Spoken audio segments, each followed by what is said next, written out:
Mi esposa se emborrachó en una barbacoa familiar y les dijo a todos que yo era solo el esposo triste que compra amor. La multitud se rió, incluso su madre. Yo simplemente me fui. Unos días después, hice algo que los hizo entrar en pánico y enviarme mensajes de texto sin parar. Ella estaba de pie en la terraza trasera de la casa de su madre en Naperville, Illinois, sosteniendo un vaso desechable con limonada con alcohol en una mano y señalándome con la otra. Y cada una de las personas en ese patio trasero, su madre Beverly, su hermano Todd, su esposa, 3 primos que apenas conocía y un par de vecinos que se habían acercado desde la casa de al lado, se reía. No educadamente. No el tipo de risa incómoda y nerviosa que la gente hace cuando se siente incómoda y no sabe qué más hacer. Se reían a carcajadas. Y Susan, mi esposa durante 9 años, estaba haciendo una reverencia teatral. Él no es un mal tipo, decía ella, arrastrando las palabras lo suficiente como para que se pudiera escuchar cada tercera palabra con demasiada claridad. Él es solo el esposo triste que compra amor. Ya conocen el tipo. Como no puede conseguirlo gratis, lo paga electrónicamente en su lugar. Más risas. Yo estaba de pie junto a la parrilla sosteniendo unas pinzas que había estado usando para voltear hamburguesas durante los últimos 45 minutos. Nadie me lo había pedido. Simplemente había visto la comida allí desatendida y había hecho lo que siempre hacía. Intervenir y ser útil. Dejé las pinzas en la mesa auxiliar. Caminé por la puerta lateral del patio sin decirle una palabra a nadie. Subí a mi camioneta, conduje hasta nuestra casa en Wheaton y me senté en el camino de entrada durante 20 minutos antes de entrar. Porque supe, con el tipo de claridad que solo llega después de años de tragar lentamente versiones más pequeñas de ese mismo momento, que todo acababa de cambiar. Lo que sucedió a continuación es la parte de esta historia que hizo que el teléfono de Susan sonara tantas veces que finalmente tuvo que apagarlo. Pero antes de contarles esa parte, necesitan entender quién soy y cómo llegamos a un patio trasero en Naperville conmigo sosteniendo unas pinzas de barbacoa mientras mi esposa hacía comedia a mis expensas. Mi nombre es Leonard Briggs. Soy detallista. Uso la misma marca de pantalones que he estado comprando desde que tenía 30 años. Tengo una hipoteca, un perro llamado Chester y gano bastantes pesos. No son pesos para presumir, pero es una cantidad cómoda y estable. A nadie le faltan pesos. Conocí a Susan en la fiesta de inauguración de la casa de un amigo en común en Oak Park cuando yo tenía 34 años y ella 31. Ella era divertida, rápida y tenía el tipo de belleza que te sorprende. No el tipo que te golpea en la cabeza en el segundo en que entra, sino el tipo que sigues notando más y más a medida que avanza la noche. Tenía una risa que llenaba una habitación. Salimos durante 2 años. Le propuse matrimonio un miércoles por la noche en la cocina de nuestro apartamento porque había tenido un día difícil y quería que supiera que, incluso en los días malos, la estaba eligiendo. Ella lloró. Dijo que sí. Nos casamos en septiembre en un viñedo en Galena y condujimos hasta Traverse City, Michigan, para nuestra luna de miel. Durante los primeros años, todo fue exactamente como pensé que debía ser el matrimonio. Discutíamos por cosas pequeñas. Hablábamos de cosas importantes. Teníamos bromas internas, domingos perezosos y viajes por carretera a lugares en los que ninguno de los dos había estado antes. Me sentía el hombre más afortunado que conocía. Luego las cosas cambiaron de la forma en que siempre parecen cambiar, no todas a la vez, sino en incrementos pequeños, casi invisibles, como el agua desgastando la piedra. Tan gradual que no ves la erosión hasta que estás parado en el borde preguntándote cómo llegó ese acantilado allí. Susan había comenzado un negocio de consultoría de diseño de interiores para el hogar aproximadamente a los 5 años de nuestro matrimonio. Era buena en eso, genuinamente talentosa, con un ojo para el espacio y la luz en la forma en que las habitaciones hacían sentir a las personas. La apoyé por completo. Cubrí los gastos del hogar durante los primeros 2 años mientras ella construía su base de clientes. Le compré un equipo de cámara adecuado para el trabajo de su portafolio. Le construí un sitio web. Tomé horas adicionales en mi empresa para asegurarme de que no nos estuviéramos estirando demasiado. Y en algún lugar de todo eso, algo en Susan comenzó a mirar todo eso, el apoyo, la estabilidad, la presencia constante, y comenzó a llamarlo de otra manera. Comenzó a llamarlo control. No a mí al principio. A Beverly, su madre. A su hermano Todd, que tenía el talento de asentir con la cabeza a cualquier narrativa que Susan necesitara validar. Descubrí esto más tarde, en pedazos, de la manera en que siempre te enteras de las cosas que se dijeron de ti a tus espaldas. A través de llamadas telefónicas escuchadas por casualidad, a través de cosas que se escaparon durante las discusiones, a través de la acumulación de pequeños momentos que, por sí solos, parecían insignificantes, pero que juntos pintaban una imagen que no quería mirar. Aparentemente, el hecho de que yo pagara las facturas mientras ella construía su negocio significaba que yo estaba controlando las finanzas sobre ella. Que yo le construyera su sitio web significaba que estaba tratando de controlar su marca. Que yo trabajara horas extras significaba que estaba eligiendo el trabajo sobre ella. Que yo no trabajara horas extras significaba que no era lo suficientemente ambicioso. Quiero tener cuidado aquí porque no voy a pararme frente a ustedes y decirles que fui un esposo perfecto. No lo fui. Trabajaba mucho. Podía quedarme callado cuando estaba estresado en lugar de comunicarme. No siempre fui la persona más disponible emocionalmente en todas las habitaciones, y lo sé. Pero amaba a Susan. Profundamente. Genuinamente. De la forma en que se demuestra con acciones más que con palabras. En el café matutino que le preparaba todos los días porque nunca lograba hacer funcionar bien la máquina antes de su primera taza. En las compras del supermercado que hacía todos los jueves para que ella no tuviera que pensar en eso.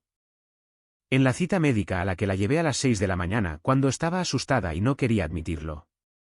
Ese es el matrimonio que pensé que teníamos. La barbacoa fue el último sábado de junio.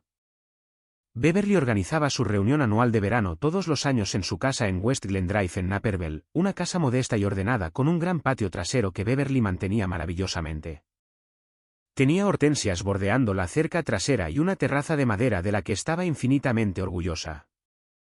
En circunstancias normales, de hecho me gustaba ir. Beverly siempre había sido cálida conmigo, no de manera efusiva, no el tipo de suegra que asfixiaba, sino genuinamente decente. No tenía motivos para pensar que ese día sería diferente. Llegué con una caja de cerveza artesanal de un lugar en el Elmhurst que sabía que les gustaba a los vecinos de Beverly, 2 libras de carne asada que había ahumado durante la noche y a Chester con correa porque Susan había dicho que los niños disfrutarían del perro. Susan había estado callada en el auto. No el tipo de silencio cómodo. El tipo de silencio cargado. ¿Estás bien? Pregunté en algún lugar de la carretera interestatal 88.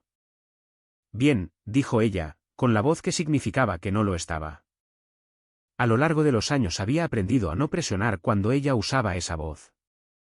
Presionar solo lo empeoraba. Así que subí un poco el volumen de la radio y conduje. Cuando llegamos, todo empezó con normalidad.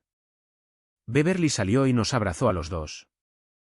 Todd y su esposa Kristen ya estaban allí con sus 2 hijos. Algunos vecinos vinieron alrededor de las 2 en punto. Alguien puso un altavoz inalámbrico en la terraza y empezó a sonar Fleetwood Mac. Parecía una tarde de verano como cualquier otra. La limonada con alcohol apareció alrededor de las 3. Susan se tomó 2 vasos en la primera hora. Lo noté pero no dije nada, porque a ella se le permitía beber en una reunión familiar y yo no era su padre. A las 4 en punto ya iba por el 4.º vaso, y el volumen de su risa había subido 3 niveles. Yo estaba en la parrilla. Alguien había empezado a hacer las hamburguesas y luego se había ido, y la carne estaba desatendida. Soy el tipo de persona que no puede ver cómo la comida se echa a perder, así que intervine. Había estado volteando y cuidando la carne durante unos 30 minutos cuando me di cuenta de que Susan estaba hablando de mí desde la terraza. Primero escuché mi nombre, luego risas, luego más risas. Luego escuché la frase claramente, porque la dijo lo suficientemente fuerte como para que todo el patio la escuchara: él es solo el esposo triste que compra amor. No me moví de inmediato. Me quedé allí con las pinzas en la mano y escuché. Y lo que escuché fue a mi esposa explicándole a su familia y a sus vecinos que yo nunca había sido un compañero para ella. Que yo era alguien que usaba pesos y logística para compensar un déficit emocional. Que la hacía sentir como una dependiente en lugar de una esposa.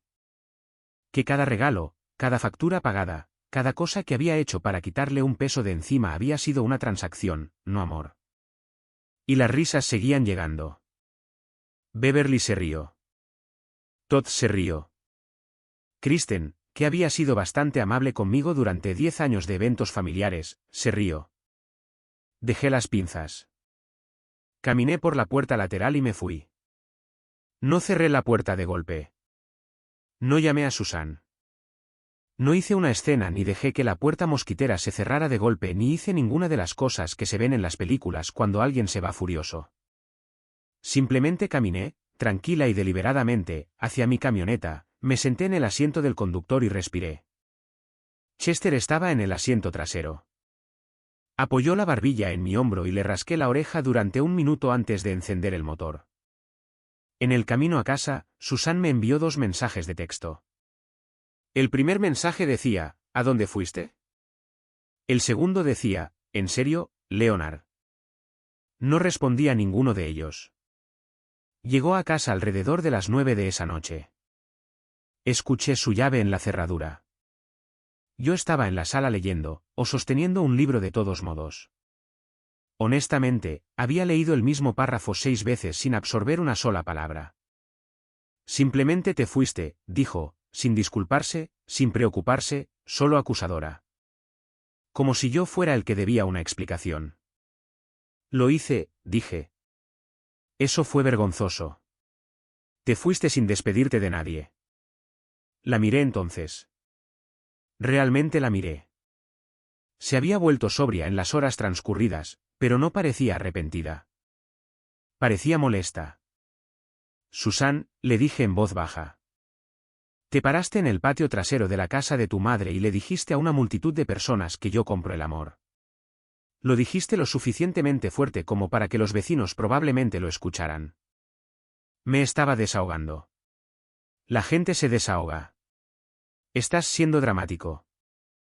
Tu madre se rió. Mi madre se ríe de todo cuando ha tomado un par de tragos. Lo sabes. Todd se rió. Todd se ríe de todo, punto. Leonard, estás convirtiendo esto en algo que no es. Y ahí estaba. Lo que siempre hacía. El replanteamiento. El momento en el que se suponía que debía sentirme tonto por estar herido, que debía aceptar que mi lectura de los eventos era defectuosa y la de ella era correcta. Ve a la cama, le dije. Hablaremos mañana. Me miró por un momento, probablemente esperando que yo intensificara la discusión o me disculpara. Cuando no hice ninguna de las dos cosas, tomó su bolso y subió las escaleras. Me senté en esa sala de estar hasta la 1 de la mañana, y tomé algunas decisiones. Quiero ser muy claro sobre algo. Lo que decidí hacer no fue venganza. Sé que va a sonar a venganza.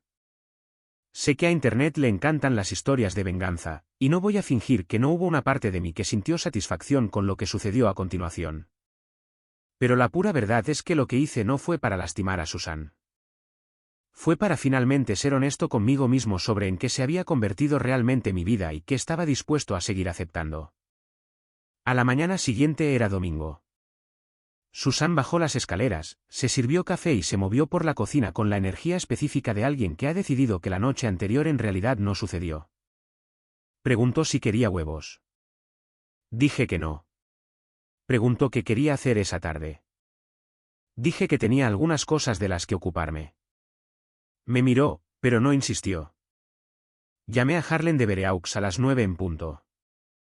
Harlan era un abogado de derecho familiar del que un colega me había dado una referencia 8 meses antes, un colega que había pasado por un divorcio difícil y había salido intacto al otro lado. Había guardado el número de Harlan sin saber realmente por qué. Me dije a mí mismo que era buena información para tener. Mirando hacia atrás, creo que había sabido por un tiempo que podría necesitarlo. Harlan contestó al segundo timbre. Era el tipo de abogado que de hecho contestaba su teléfono los fines de semana, lo cual respeté de inmediato. Me gustaría ir el lunes por la mañana, le dije. Necesito entender mis opciones. Haré que mi asistente bloquee el horario de las 9 en punto, dijo Harlan. Traiga documentos financieros si los tiene. Estados de cuenta bancarios, cuentas conjuntas, cualquier registro de propiedad. Pasé la tarde del domingo reuniendo todo lo que Harlan había pedido. Fui metódico al respecto de la misma manera que soy metódico en el trabajo cuando un proyecto necesita organización. No entré en pánico. No dudé de mí mismo. Simplemente trabajé en la lista. Susan estuvo arriba la mayor parte del día en una llamada con un cliente. Cuando bajó a cenar, se sentó frente a mí en la mesa de la cocina y dijo, ¿vamos a hablar de lo de anoche o simplemente lo vamos a dejar pasar? No me queda nada que decir sobre anoche, le dije. Me estudió por un momento. Estás actuando raro. Estoy callado. Es lo mismo contigo. Levantó su tenedor. Mi madre llamó hoy. Se siente mal por haberse reído. ¿Qué le dijiste? Le dije que lo superarías. Asentí y volví a comer. Lo que no le dije a Susan fue que había pasado la mayor parte de la tarde, entre la organización de documentos, al teléfono con mi hermano en Columbus. Mi hermano menor, Grant, que había visto a Susan exactamente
mismo. Luego, Leonard, hablo en serio, contesta el teléfono. Luego llamó Beverly desde su número en Naperville. Luego llamó Todd. Me senté en mi escritorio y vi el teléfono vibrar como algo vivo, y sentí algo que no había sentido en mucho tiempo. Calma. No frialdad. No crueldad. Ni siquiera particularmente tristeza. Solo calma. Le había dicho a Harlan que quería una cosa de cualquier negociación, la casa en Wheaton, que había comprado antes de casarnos y a la que Susan nunca había contribuido financieramente. Y quería a Chester, que había sido mi perro antes de que nos conociéramos, y que dormía en mi lado de la cama. Todo lo demás, lo podíamos discutir como adultos. Le envié un mensaje de texto a Susan a las 3:15 de esa tarde. El nombre y el número de mi abogado están en los documentos. Pídele a tu abogado que se comunique con él directamente. No voy a discutir esto por mensaje de texto.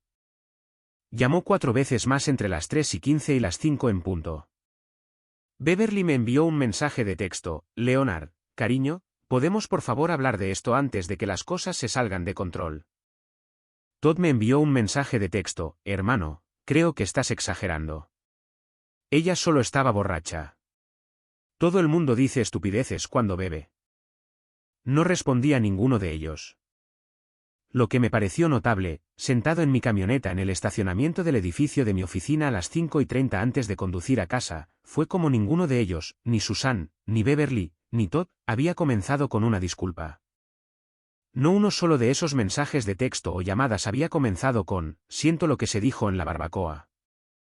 Todos y cada uno de ellos habían comenzado con alguna versión del ¿qué estás haciendo? Y detén esto y estás exagerando, lo que me dijo, más claramente de lo que la propia barbacoa podría haberlo hecho, exactamente con que había estado lidiando. Las 2 semanas siguientes fueron diferentes a todo lo que había experimentado antes, y he pasado por muchas cosas en mi vida. Un despido cuando tenía poco más de 30 años, la muerte de mi padre, un accidente automovilístico en 2018 que destruyó mi camioneta y me dejó con una costilla rota. Pero ninguna de esas cosas se sintió como esta combinación particular de tristeza y claridad. Tristeza porque 9 años son 9 años. Porque todavía amaba a Susan de la manera complicada y no resuelta en que amas a alguien con quien has construido una vida, incluso después de entender que la vida no era lo que creías que era. Porque la luna de miel entre Bear City y los domingos perezosos y las bromas internas fueron reales, incluso si otras cosas no lo fueron. Y claridad porque por primera vez en más tiempo del que podía rastrear con precisión, estaba tomando decisiones que eran enteramente mías. Susan contrató a una abogada en cuestión de días, una mujer llamada Pamela Ostrovsky, que tenía fama de ser agresiva en las negociaciones de activos. Le mencioné esto a Harlan. Déjala ser agresiva, dijo Harlan con calma. Tenemos documentación. Lo que Susan y su abogada no parecían haber considerado completamente era el rastro de papel de los últimos 5 años. Las cuentas comerciales que yo había respaldado.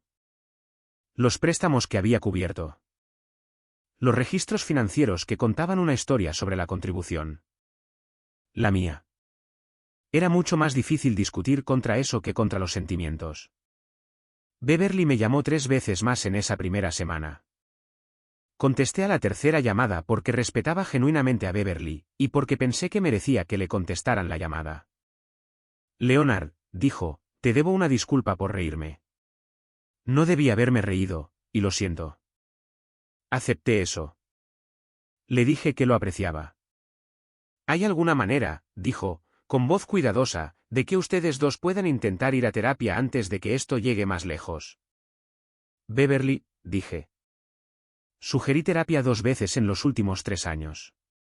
Ambas veces Susan dijo que el problema era mío para arreglar, no nuestro. Un largo silencio. No sabía eso, dijo Beverly en voz baja. Sé que no lo sabías, dije. Ella te dice lo que te dice. Hablamos durante unos minutos más. Beverly, en su favor, no discutió conmigo ni trató de replantear nada. Simplemente escuchó. Cuando colgamos, sentí genuina tristeza por ella. Amaba a su hija y terminaría en medio de algo doloroso sin tener realmente la culpa. Todd, por otro lado, me envió un mensaje de texto que resumiré de la siguiente manera. Me llamó cobarde por tomar una decisión legal después de un comentario en una fiesta, insinuó que siempre había sido demasiado sensible y sugirió que tal vez Susan tenía razón sobre mi carácter. Lo leí una vez, lo guardé en caso de que fuera relevante más tarde por alguna razón, y no respondí. Grant condujo desde Columbus ese segundo fin de semana y fuimos a pescar a un embalse en las afueras de Oswego, solo nosotros dos y una hielera llena de bebidas frías, la forma en que solíamos pasar los fines de semana de verano cuando éramos adolescentes. Apenas hablamos de Susan. Principalmente hablamos de otras cosas. De nuestro padre, de los hijos de Grant, de un viaje de campamento que habíamos estado diciendo que haríamos durante 5 años y nunca habíamos hecho. En el viaje de regreso a la ciudad, dijo, pareces ser tú mismo de nuevo. Pensé en eso por un tiempo. Creo que lo soy, dije. La mediación se llevó a cabo 6 semanas después de la presentación, en una sala de conferencias en una oficina legal en el centro de Wheaton. Harlan se sentó a mi lado. Pamela Ostrovsky se sentó junto a Susan. Un mediador llamado Douglas se sentó a la cabecera de la mesa. Susan parecía no haber estado durmiendo bien. Estaba arreglada. Siempre lograba eso. Pero había algo detrás de sus ojos que reconocí como agotamiento, y no solo del tipo físico. Me miró una vez cuando entramos. Asentí. Ella me devolvió el asentimiento. Durante la mayor parte de la sesión, hablamos a través de los abogados y el mediador. En un momento dado, Pamela presentó un argumento sobre las contribuciones de Susan al hogar a lo largo de los años que se formuló de una manera que encontré un tanto creativa, dada la historia real. Harlan respondió con documentación. Douglas miró la documentación. Pamela siguió adelante. Cerca del final de la sesión, Susan me habló directamente por primera y única vez. Sé que lo que dije estuvo mal, dijo. Su voz era plana, de la forma en que se ponen las voces cuando alguien intenta controlarlas. Estaba borracha y dije algo que no debía. Lo sé, dije. Eso no significa que 9 años deban terminar. No, estuve de acuerdo. No significa eso. Pero fue la cosa que finalmente me hizo honesto conmigo mismo sobre lo que esos 9 años habían sido en realidad. Ella me miró por un momento, abrió la boca y la cerró. Pensé que lucharías por nosotros, dijo finalmente. Pensé en eso, en la versión honesta, no en la que se sentía bien decir. Susan, tú luchaste en nuestra contra durante años, constantemente, de formas que pensaste que yo no notaba. Yo lo noté. Pamela Ostrovsky tocó el brazo de Susan. La conversación terminó ahí. El divorcio finalizó 3 meses después. Me quedé con la casa en Wheaton. Me quedé con Chester, obviamente. Susan se llevó los muebles que quiso, que era la mayor parte, y se lo permití, porque prefería dormir en un colchón inflable en una casa vacía que pasar un solo día adicional negociando por un sofá seccional. Durante las primeras 2 semanas después de que ella se mudó, la casa era cavernosa y silenciosa, y seré honesto con ustedes, fue difícil. Fue genuina y prácticamente difícil, de la manera en que el final de algo de 9 años de duración siempre es difícil, sin importar cuán correcta sea la decisión. Hubo noches en las que me senté en la cocina con Chester, y el silencio se sentía como su propio tipo de presencia. Pero también había algo más. Todas las mañanas me despertaba en esa casa, en mi casa, y el día era enteramente mío. Bebía mi café cuando quería beberlo. Tomaba decisiones sin pasarlas por un filtro de lo que sería criticado. Llamaba a Grant cuando quería llamar a Grant. Llevaba a Chester a la reserva natural en Winfield Road los fines de semana por la mañana y caminaba por el sendero que serpentea a lo largo del arroyo, y me quedaba en ese lugar particular donde los árboles se abren sobre el agua, y sentía algo que no había sentido en mucho tiempo. ¿Paz? Simplemente paz directa y sin complicaciones, sin tener que rendir cuentas a nadie. Beverly me llamó una vez, unos 2 meses después de que todo finalizara. Había escuchado a través de Susan que me estaba yendo bien. Dijo que se alegraba. Dijo que esperaba que supiera que no me guardaba rencor por nada de eso. Le dije lo mismo. Tuve noticias de Todd exactamente una vez. Me envió un mensaje de texto que decía, felicidades por destruir tu matrimonio.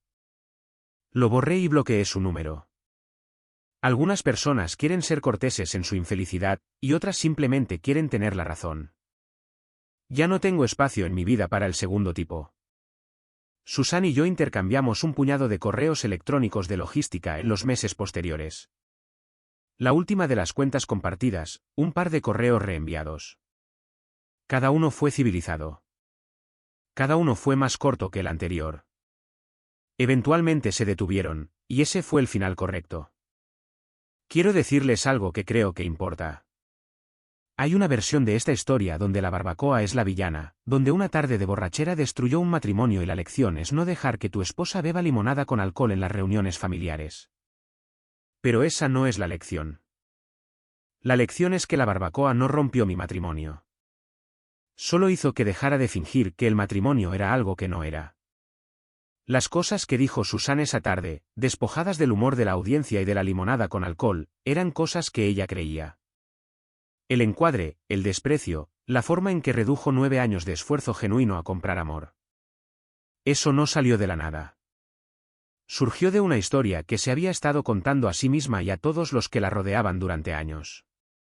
Una historia en la que yo era el problema y ella era la razonable, y cada cosa buena que yo hacía era de alguna manera evidencia de que algo andaba mal en mí. Había dejado que ella contara esa historia porque la amaba, y porque quería que el matrimonio funcionara, y porque, si soy honesto conmigo mismo, yo también había comenzado a creer partes de ella. La barbacoa me dio algo que no esperaba. El regalo de escucharlo en voz alta, claramente, frente a otras personas, sin los bordes suaves habituales y el contexto privado. Y una vez que lo escuché con claridad, no pude dejar de escucharlo. Algunas personas se quedan demasiado tiempo en cosas que no funcionan porque irse se siente como un fracaso. Lo entiendo. Lo viví durante años. Lo que puedo decirles desde el otro lado es que quedarse en algo que está mal no es lealtad. Es solo un tipo diferente de pérdida. Más lenta, más silenciosa y de la que es más difícil recuperarse porque te la pasas convenciéndote de que en realidad nada está mal. No les estoy diciendo que abandonen su matrimonio la primera vez que suceda algo difícil. De eso no se trata esto. Se supone que el matrimonio es difícil a veces. Ese es el trato. Lo que les estoy diciendo es que hay una diferencia entre que sea difícil y que esté vacío. Y creo que la mayoría de las personas saben en cuál de los dos están viviendo. Solo necesitan finalmente permitirse saber que lo saben. Han pasado 14 meses ahora. La casa en Wheaton es mía de una manera que nunca antes se sintió del todo, incluso cuando legalmente era mía y yo era quien pagaba la hipoteca y cortaba el césped los sábados por la mañana. He vuelto a pintar la sala de estar de un color que elegí sin consultar a nadie. He construido una oficina en casa en la habitación de invitados con exactamente la configuración que quería. He empezado a pescar con Grant de forma regular. Hemos salido 6 veces en el último año y finalmente planeamos ese viaje de campamento para agosto. Llevé a Chester a un lago en Wisconsin para un fin de semana largo en octubre. Hicimos caminatas todos los días. Comí en un restaurante de un pequeño pueblo cerca de la autopista 51 donde el café era malo y los panqueques eran enormes, y leí el periódico en el mostrador sin hablar con nadie, y fue genuinamente una de las mejores mañanas que puedo recordar. No les digo que tengo todo resuelto. Tengo 43 años, estoy empezando de nuevo en formas en las que no esperaba estar empezando de nuevo a esta edad, y algunos días eso es más pesado que otros. Pero puedo decirles que no he tenido una sola mañana en los últimos 14 meses en la que me haya despertado y me haya sentido invisible. Y ahora sé, claramente, de la forma en que solo sabes las cosas después de haber estado en ambos lados. Que sentirse visible en tu propia vida no es algo que se compra con pesos, se toma prestado o se gana siendo lo suficientemente útil. Es algo que proteges, incluso cuando protegerlo es lo más difícil que jamás hayas hecho. Esta historia llega al corazón porque no se trata de una aventura repentina y explosiva. Se trata de la muerte del respeto. Leonard es un tipo con el que muchos hombres pueden identificarse. Es el que soluciona los problemas, el que voltea las hamburguesas, el que paga las cuentas con sus pesos y se mantiene callado para mantener la paz. Pero el error de Susan no fue solo emborracharse. Fue usar su amabilidad como un arma. Cuando lo llamó el esposo triste que compra amor, no solo lo insultó. Le quitó su dignidad frente a las mismas personas a las que pasó años apoyando. Lo que me encanta de la reacción de Leonard es la absoluta quietud. No gritó, no volteó la parrilla y no rogó por una disculpa. Simplemente se dio cuenta de que no se puede salvar un matrimonio en el que tu pareja ve tu amor como una transacción y tu estabilidad como control. La parte más escalofriante no es la barbacoa, son las secuelas. Cuando la familia empezó a llamar, ni una sola persona dijo, lo siento.